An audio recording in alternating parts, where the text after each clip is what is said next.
Hello everybody and welcome back to the channel. If you're new here, we talk about all things fandom and we talk about them in a positive way.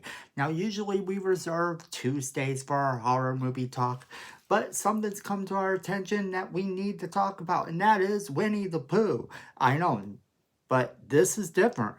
Winnie the Pooh apparently has a horror movie and it's all sorts of crazy. So let's jump right into that.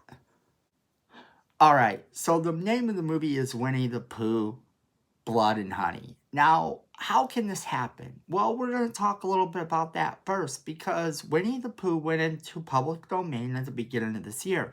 There are a few things to know about things that go into public domain, and that is that you can do whatever you want to a public domain character. However, you cannot step on an existing character in another movie. In other words, Disney's version of Winnie the Pooh is still copyrighted. They can't have him wear the red shirt that says Pooh because that's copyrighted. So you could actually do a Thor movie and you could actually do a Superman movie if you do Thor and you don't make him look like Marvel Comics. If you do Superman and you make him look like maybe the bald original version of Superman that he was when he first emerged in comics all the way back at the beginning. And this version was actually sort of evil.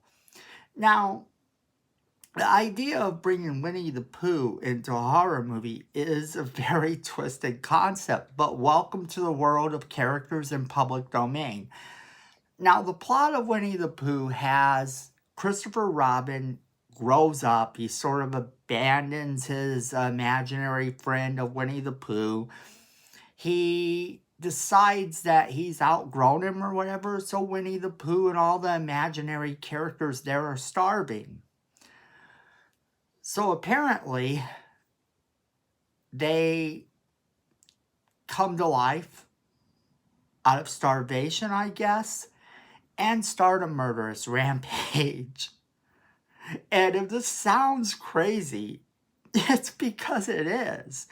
But this comes to us from bloodydisgusting.com, and several other news sites have reported on this in the past day or two, and I'm there for it, actually. The idea of taking a property of something as innocent as Winnie the Pooh and turning it into a complete and utter horror show is something that's just so crazy, it might be fun. However, that don't mean it's going to be good. And I seriously have my doubts that this is going to be a good movie. The Winnie the Pooh in this movie looks really horrible. He looks really creepy. It looks like a guy wearing a Winnie the Pooh mask, and a really bad one at that. Like, he got the knockoff version of the mask. And don't even get me started on the Piglet mask, because the Piglet one, what is this? Like, he's wild boar now. He's not even a pig anymore. It seems like they did this because they can't make them look like Winnie the Pooh and Piglet. They have to change it up a little bit in order to justify it. So, of course, it's going to be a little bit crazy. Now, how do you get a film like this? Well, apparently it was shot in just 10 days in England, not far from the Ashdown Forest, the inspiration for the imaginary 100-acre woods itself. And they didn't reveal the budget of this movie, but it don't look like it's a really high budget. It just looks like they're gonna have a lot of fun making this probably as gory as they can. The biggest balance, they said, was between making it horror and horror comedy. So this is gonna have maybe a little bit of humor in it, and that part maybe scares me the most. If they're going to not even take it seriously, how are we expected to take it seriously? But like I said, the idea for this is interesting because you have a character that entered public domain in the beginning of this year, and already someone has taken it upon themselves to change this character up drastically. But this isn't the first time that such a thing has happened. You might remember Robin Williams was in a movie called Hook, based off the very old versions of Peter Pan. However, Peter Pan in the story grew up and grew old, and Dustin Hoffman's Captain Hook remembers when he was a kid.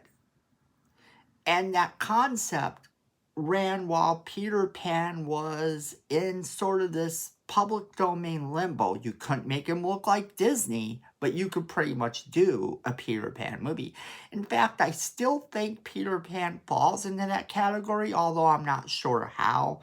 There was a movie last year, I believe, that came out and had a lot to do with Peter Pan, and they changed it drastically up as well.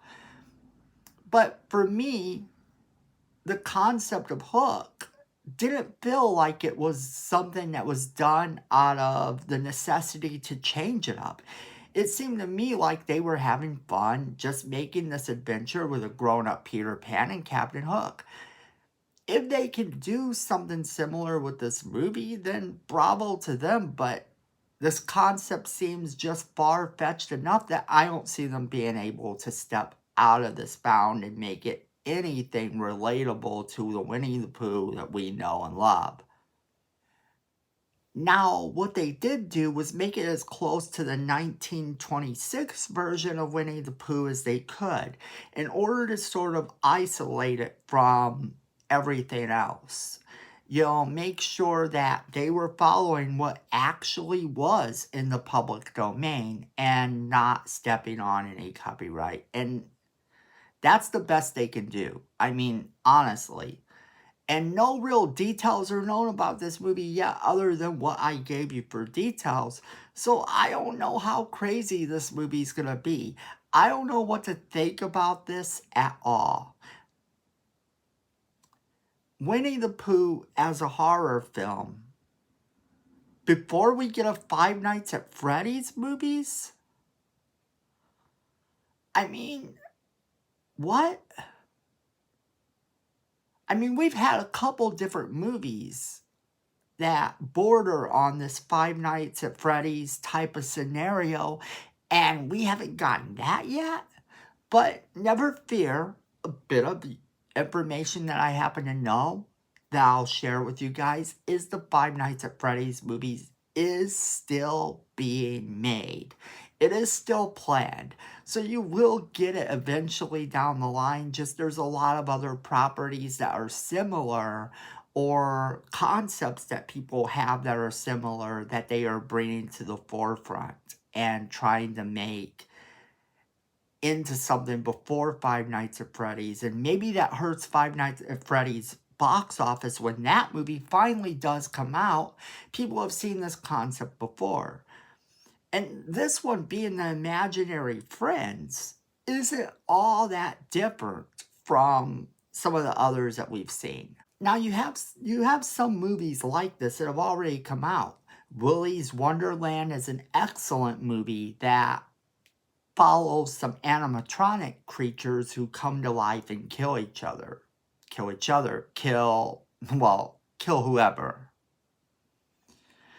Then you have the Banana Splits movie.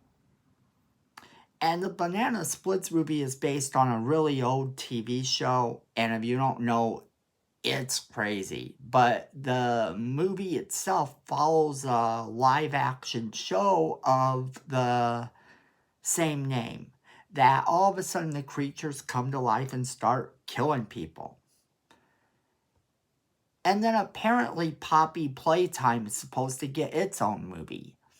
So you do have a lot of that type of thing going on. And you take a property like this that's in public domain, I'm down for it. I think it's okay. But what do you guys think in the comments? Alright, everyone, so let us know what you think about this crazy movie in the comments below. Are you excited, not excited? We want to hear from you. Let's have a conversation. YouTube likes it when we have a conversation, and we like it too. Also, don't forget to share this video with all of your friends. They're going to want to hear about this crazy movie. And then make sure that you are subscribing, because Miko says we need more subscribers. And you don't want to disappoint Miko. So go ahead and hit that subscribe button. Hit that notification bell so you don't miss a single video we do. And at the end of the day, friends, remember, fandom is family.